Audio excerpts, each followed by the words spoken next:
이재명이 2연승을 했는데, 예, 이제 가장 중요한 싸움이 내일부터 시작이 됩니다, 여러분.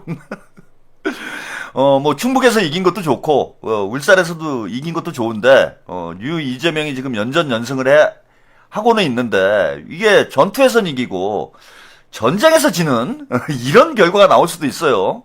그래서 이번에 가장 격전지는, 명문대전의 최대 격전지, 김어준을 완전히 이제 나락으로 보낼 수 있는, 김어준의 영향력을, 완전히 끊어놓을 수 있는, 유시민의 관뚜껑에 대못질을 할 수 있는 이런 곳은 어디냐? 이 경기도입니다. 그리고 경기도에서 뒤집어진다면 이거는 민주당의 이제 주류가 완전히 바뀌었다라는 걸 보여주는 민주당 역사에 의미 있는 저는 사건이 되리라고 봐요. 한준호 후보가 절대적인 열세에서 지금 출발을 했는데 뉴 이재명 바람을 타고 조금씩 날아오르고 있는 상황입니다. 그래서 한준호 후보가 승리를 한다면 경기도에서 추미애라는 친문 진영의 거물급 정치인을 꺾고 한준호가 만약에 경기도에 경기지사 후보로 후보로 확정이 된다라면은 이제는 이재명의 민주당이 완성이 됐다. 저는 그렇게 봐요. 그래서 최대 격전지가 제가 뭐 경기도에 살아가지고 한준호 후보를 계속 언급을 한 게 아니라 전체 이제 당대표 선거까지 우리가 고려를 할 때 경기 지역 경선 결과가 민주당 전체 구도에 미치는 영향이 절대적이기 때문에 적어도 경기도만큼 우리가 뺏기면 안 된다. 그리고 경기도가 우리 이재명 대통령님의 정치적 고향이고 이제는 민주당의 정치 1번지가 호남에서 수도권으로 바뀌고 있는 과정이잖아요. 그래서 경기에서만큼은 이재명 대통령과 함께 국민 주권 정부를 성공으로 이끌고 또 이재명의 뒤를 이어서 10년 뒤에도 생각을 해봐야 되잖아요, 그죠, 여러분? 이재명 대통령님 연임을 응원하시는 분들이 많은데 평생 하실 수는 없잖아, 그죠? 지금 이제 만약에 개헌이 이루어지더라도 2번 하실 수 있는 게 현실적인 개헌 아닌데 우리야 뭐 종신 대통령 가자 막 이러고 싶지만은 우리 국민들 정서를 고려하면은 이번에 뭐 다음에 개헌을 해가지고 총선 끝나고 개헌을 해서 이재명 대통령님까지 이제 연임을 할 수 있는 그런 개헌이 이루어진다라면은 우리가 한 2번 정도는 이제 가능성이 있는 거잖아요. 그럼 10년, 그죠? 10년 정도 우리가 이재명 대통령하고 이제 행복한 대한민국을 만들어 있을 텐데, 저는 10년에 만족하지 않습니다. 저는. 오늘은 뭐 이런 얘기를 좀 해도 될 것 같아요. 10년에 만족하지 않아요. 민주정부 30년 해야 된다라는 게 제 생각입니다.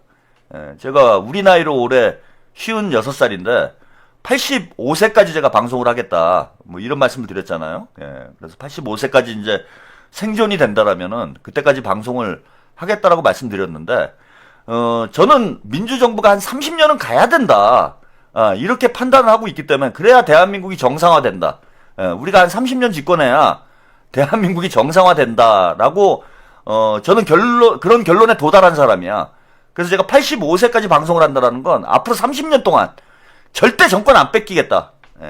이런 뭐 개인적인 어떤 의지가 반영이 된 거예요. 뭐 저의 욕심인지는 모르겠는데 앞으로 절대 정권 안 뺏긴다. 85세까지 제가 유튜브를 하는 한이 있어도 민주정부 30년 가야 되겠다라는 게 제 결심이기 때문에 저는 30년을 보고 방송을 하고 있어요. 우리 다른 유튜버들은 뭐 5년 뒤를 보고 방송을 하고 뭐 1년 앞도 못 내다보는 이런 유튜버들이 대부분이지만 저는 30년 뒤까지 내다보고 지금 방송을 하고 있다. 그러니까 이재명 대통령님이 연임을 한다고 그래도 10년 뒤에는 우리가 뭐가 있어야 되잖아, 그죠? 제2의 이재명이 나와야 될 거 아니에요, 10년 뒤에는. 그럼 키워야지, 그럴 가능성이 있는 사람들을. 지금부터 준비를 시켜야 될 거 아니에요? 뭐 그런 인물 중에 하나가 김상욱 의원일 수도 있죠. 김상욱 의원이 이제 울산시장이 되면은 10년 뒤에 민주당을 대표하는 또 간판 스타로 성장을 할 수도 있는 것이고, 한준호 의원도 그런 인물군에 저는 있다고 봐요. 지금 이제 우리 나이로 53인가요? 53? 52? 52인가 3인가? 제가 이 정도 되는 걸로 알고 있는데, 그 10년 뒤면은 한준호가 60대 초반이잖아요. 그죠? 62, 63, 뭐 이쯤 되는데, 그러면은 뭔가 역할을 해야지. 그죠? 뭔가 도전할 수 있는 나이가 되잖아. 근데 이게 이제 하루아침에 만들어지는 게 아니잖아요. 지금부터 우리가 키워나가야 된다. 미래를 준비를 해야 된다라는 게 제 생각입니다. 물론 한준호로 10년 뒤에 뭐 한준호로 가야 된다 뭐 이런 얘기를 벌써 할 수 있는 건 아닙니다. 근데 이렇게 가능성이 있고 잠재력 있는 정치인들한테 지금부터 기회를 줘야 된다. 그래서 우리가 키워나가야 되는 거예요. 아까 뭐 김상우 의원도 얘기했는데 한준호 의원도 마찬가지고 뭐 강훈식 비서실장도 거기에 포함이 될 수 있죠. 강훈식 비서실장하고 한준호 의원하고 뭐 나이가 비슷하니까 뭐 강훈식 비서실장이랄지 이런 차세대 주자들을 우리가 키워야 된다. 예.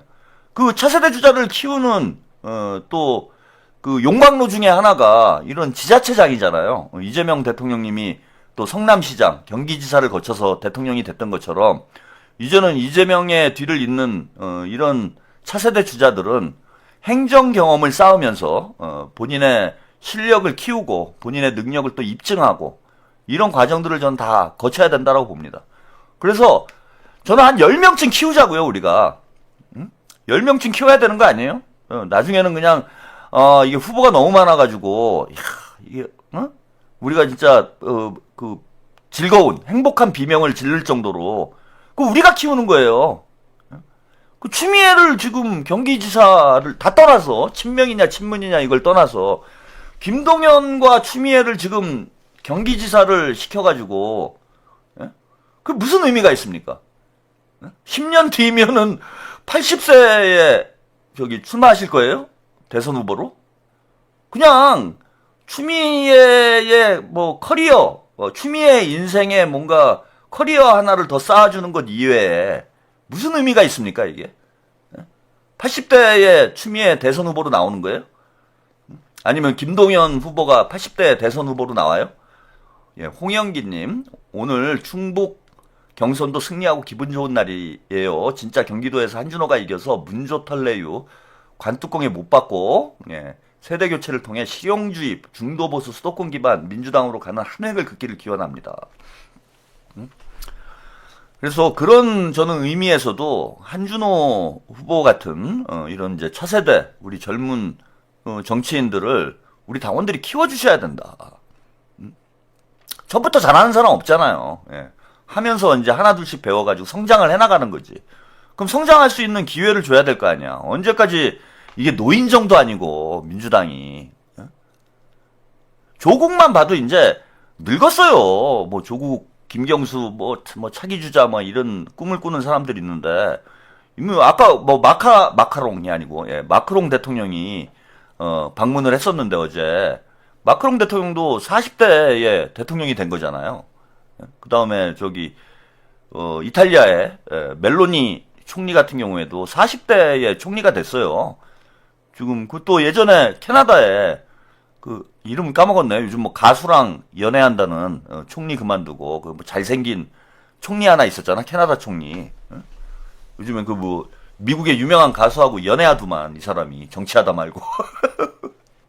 전 세계적으로 보면은 40, 50대가 이제는 그 국가 최고 수반이 되는 그런 시대야. 근데 한준호가 50대 이제 티르도, 예, 티르도 그 프랑스 저기 캐나다 총리, 예. 이 사람도 뭐 40대야, 뭐 젊은 나이에 총리했잖아요. 그러니까 뭐 지금은 또 총리 그만두고 무슨, 예?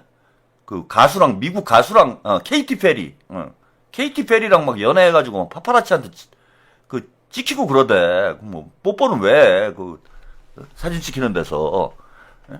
아니 이렇게 시대가 바뀐 게 오래됐는데 지금 민주당은 저는 너무 노쇠화됐다고 봐요. 응? 저 같은 사람들도 이제 그 한 발 물러나야 돼요. 물러나가지고 후배들한테 기회를 주고 후배들 키우는데 뭔가 밑거름이 되고 이래야지. 뭐 70이 넘으신 분들이 내가 경기도지사를 하겠다. 뭐 80 넘은 분이 금배지 달겠다고 다음에도 또 출마한다고 그런 얘기를 하고 있질 않나. 이게 노인정입니까? 아니 솔직히 저는 아니 예, 알렉스님, 네, 감사드립니다. 그 검사들, 기습하게 되면은 검찰총장 그 위에 기수들은 다 옷 벗잖아요. 예? 아니 그런 것처럼 그 민주당도 대통령보다 나이가 많은 사람들은 그냥 기준을 그렇게 정해야 돼. 예? 대통령보다 나이 많은 사람들은 공천 안 준다. 예? 이렇게 해야 돼요. 아니 그 대통령이 뭐 어르신들 모시고 아니 지금 추미애나 김동연을 경기지사로 지금 뽑아놓으면은 그 국무회의 할 때 경기지사 하면 들어가잖아, 그죠? 서울시장 뭐 이렇게 들어가잖아. 아 그거 갖고 무슨 대통령이 어르신들 모셔야 되는 거예요. 아유 경기지사 누님 오셨습니까? 이게 말이 됩니까? 예? 이잼사랑님, 신용환 후보님 힘들지 않을까 걱정했는데 너무 기분 좋아요. 경기도 지인들에게 한준호 의원님 찍으라고 전화합시다. 예? 아유 대통령이 아유 우리 지사 누님 오셨습니까? 이게 말이 되냐고. 응? 마음 편하게 일을 할 수 있도록 당에서 이거 뒷받침을 못 해줄 망정. 이게 뭐 노인들 뭐 마지막 뭐 인생의 마지막 꿈을 이루는 뭐 그런 게 이게 무슨 경기도 지사도 아니고. 그래서 우리 한준호 후보를 키우는 거는 한준호 후보를 이번에 경기지사로 만드는 거는 뭐 경기도를 위해서도 저는 좋은 일이라고 봅니다. 한 살이라도 젊은 지사가 아무래도 더 열심히 뛰어당길 수 있잖아요. 그래 경기도를 위해서도 좋은 일이지만 민주당의 미래를 위해서도 저는 꼭 필요한 일이다. 예, 한준호 같은 유망한 인재들을 우리가 키워가지고 더 이재명 대통령님처럼 이재명 대통령님도 50대에 경기지사 하신 거잖아요. 50대. 50대 때 경기지사 하시고 다 하셨는데 왜 한준호 후보가 뭐 나이가 어리니 이런 얘기가 나오는지 모르겠어 나는. 이해가 안 됩니다. 자 그래서 오늘 한준호 후보가 영상 오늘 유튜브 방송을 했는데 우리 민주당 당원들과 지지자 여러분들께 마지막으로 부탁할 얘기가 있다고 해서 요 한준호 의원의 영상 메시지 잠깐 만나보시고 이야기 좀 나눠보겠습니다. 내일 그쵸. 내일 4월 5일부터 7일까지 있는 투표에서 제가 결선 가면 저 어떻게 될지 모른다고 봐요. 결선 가면 1대1 토론도 있을 수 있고 많은 대중을 대상으로 한 연설도 저는 좀 요청드려볼까 합니다. 이렇게 온라인 하는 거 말고 기왕이면 경기도민들을 향해서 하는 건데 경기도당이나 이런 데 요청해서 당원들 모아놓고 뭐 100분이든 200분이든 좀 저는 그런 데서 연설을 직접적으로 하는 게 좋다고 봅니다. 연설도 능력이고 거기서 비전 제시 같은 것도 할 수 있지 않겠습니까? 저는 그런 걸 좀 해야 된다고 보고 어쨌든 결선 가면 저는 뭐 분위기 바뀐다고 봐요. 개인적으로 그렇게 생각을 합니다. 토론회 이후에 오는 여러 가지 연락도 그렇습니다. 그래서 여러분 제가 결선 갈 수 있도록만 해주세요. 이제 반드시 승리하겠습니다. 결선 갈 수 있도록. 약속? 엄지척? 손바닥? 네, 다 좋습니다. 자, 결선 갈 수 있도록 4월 5일 오전 9시부터 시작되는 투표 꼭 좀 참석 부탁드리고요. 두 번째, 주변에 02로 오는 전화 꼭 좀 받아달라라는 말씀 드려주십시오. 끊지 말고 한준호 찍자. 02 전화번호 받고 끊지 말고 한준호 찍자. 자, 준호 삼촌 가자. 네, 갑시다. 네, 자, 여러분 굳게 믿고 저는 지금부터 4월 7일 경선 통과, 결선 출마를 위해서 열심히 뛰도록 하겠습니다. 그리고 잠깐은 오늘 옷 입은 것처럼 KT 위즈 홈 경기 가서 열심히 또 스트레스 좀 풀고 그리고 다시 또 선거에 임하도록 하겠습니다.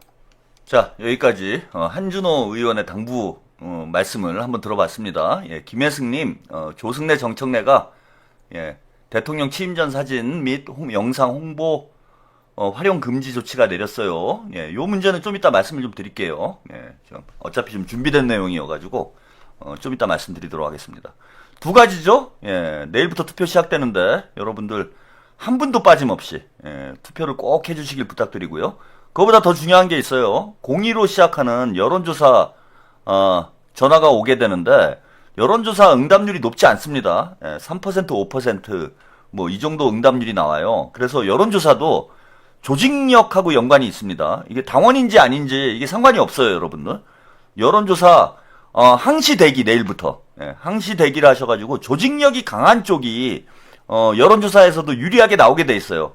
이게 약간 맹점인데, 여론조사 뭐 몇천 명 돌려봐야 뭐 한두 명 응답을 할까 말까 이런 상황이기 때문에 조직력이 강한 쪽이 열심히 응답을 하면은 여론조사에서도 지지율이 올라갈 수 있게 됩니다. 그래서 당원 투표에서 지지율이 높은 이런 후보가 여론조사에서도 유사한 결과가 나오는 경우들이 많아요.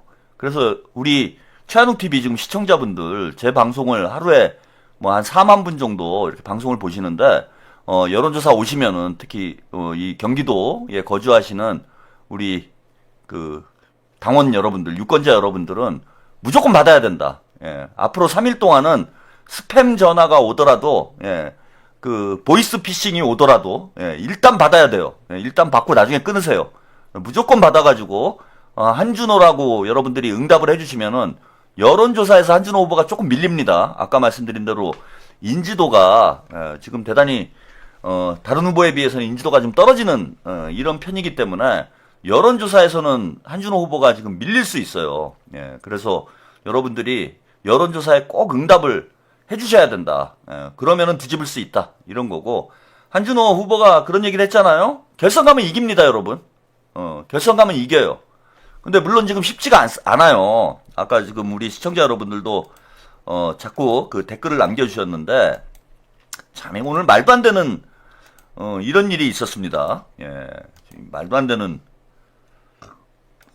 이런 조치를 정청래 지도부가 이런 조치를 내렸어요.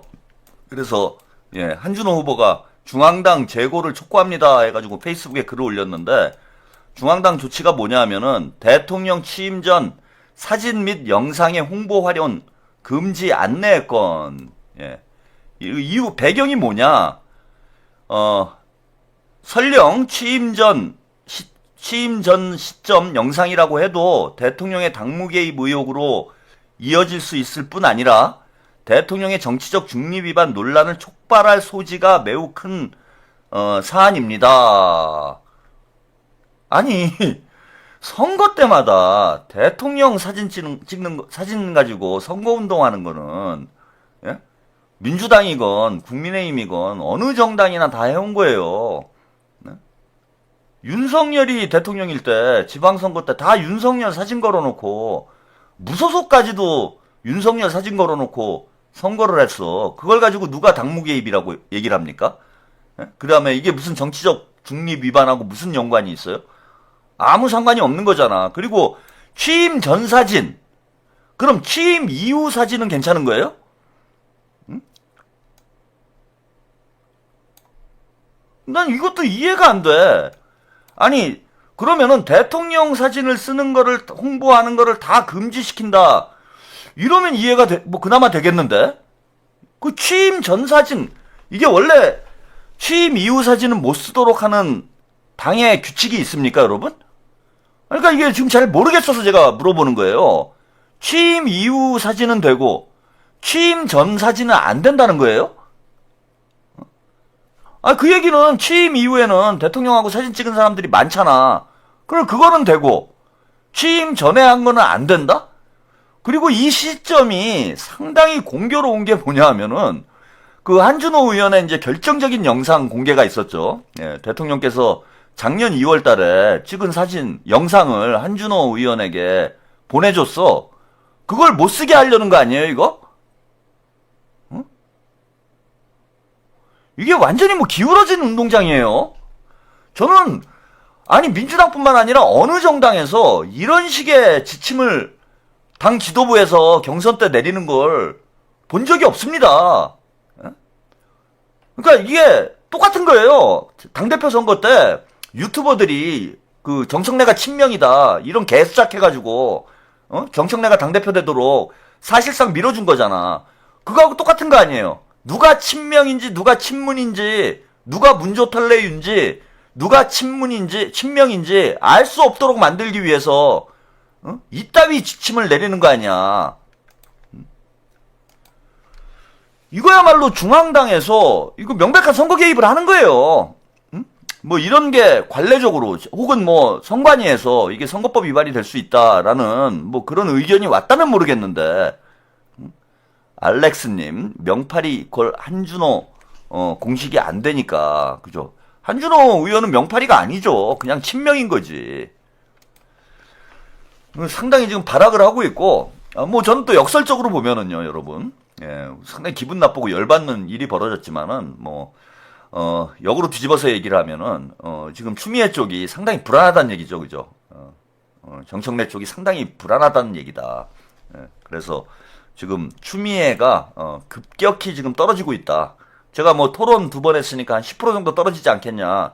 그런 말씀 드렸잖아요. 예, 추미애가, 한 짓을 놓고 보면은, 예, 10%도, 10% 이상도 떨어질 수 있는 그런 상황인데, 오늘 프레시안에서 여론조사가 나왔습니다. 예, 김동연 추미애 격차 더 벌어졌다 해서, 김동연 35%, 추미애 21.5% 이런 여론조사가 나왔는데, 자, 이게 흥미로운 게, 뭐 전체는 볼 필요가 없고요.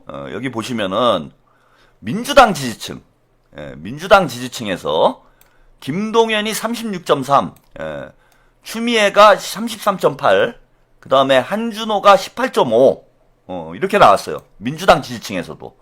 민주당 지지층에서도 이제 김동연이 앞서는, 이런 결과가 나왔습니다. 그리고 진보층에서는 뭐 추미애가 앞서는데, 이건 아마 조국당이나 다른 진보 정당들, 지지자들이 포함이 돼 있어서 그런 것 같아요. 근데 중요한 건 민주당 지지층이죠. 민주당 지지층하고 무당층인데, 민주당 지지층에서, 김동연이 추미애를 앞서는, 이런 결과가 나왔고, 요 무당층도 포함이 됩니다. 무당층에서는 김동연이 27.8, 예, 그 다음에 추미애가 무려 4.4가 나왔어요. 야, 이거 황당하죠. 예, 추미애가 4.4, 그 다음에 한준호가 5.3. 예, 이게 무당층에서는 김동연 지지율이 높을 수밖에 없는 게, 김동연 자체가 좀 보수 성향이 있는 데다가, 인지도 면에서, 추미애는 이제 거부감이 크죠. 근데 한준호 후보는 인지도에서 좀 떨어지는, 이런 문제가 있어요, 지금. 이건 뭐 현실적인 문제인 것 같아. 예, 그래서, 김동연이 지금 많이 높게 나오는 이런 결과가 나오고 있습니다. 근데 이제 당원 투표 결과를 보면은 한준호 후보가 김동연을 앞서는 결과가 나왔기 때문에 뭐 저 여론조사만 보고 예, 김동연이 우세하다 이렇게 판단할 수는 없을 것 같아요. 그래서 추미애가 중요한 건 제가 이 여론조사를 보내드리는 거는 추미애가 지금 떨어지고 있다. 이거는 분명한 것 같아요. 예? 추미애가 2차례의 토론회 이후에 지지율이 지금 급격히 떨어지고 있는 이런 양상이다.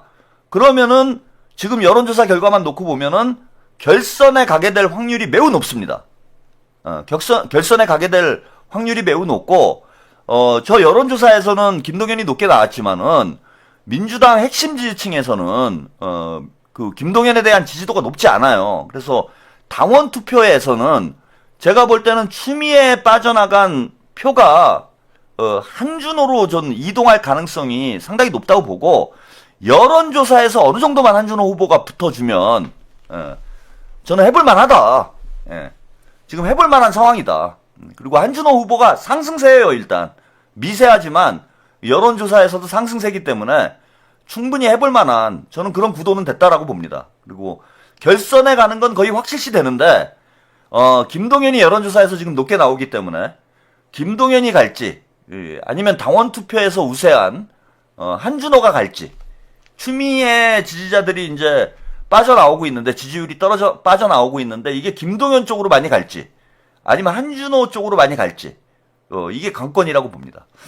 그래서 중요한 게 다시 한번 말씀을 좀 드리지만 여러분들이 그 전화 잘 받아주셔야 돼요. 지금 한준호 후보가 여론조사에서 많이 밀리고 있는 그런 결과가 나오고 있기 때문에 여러분들이 여론조사 내일 전화를 잘 받아주셔야 된다. 앞으로 3일 동안 우리 최한욱TV 시청자 여러분들만 전화를 잘 받아주셔도 승패가 바뀔 수 있습니다. 충분히 가능해요. 결선은 갑니다, 여러분.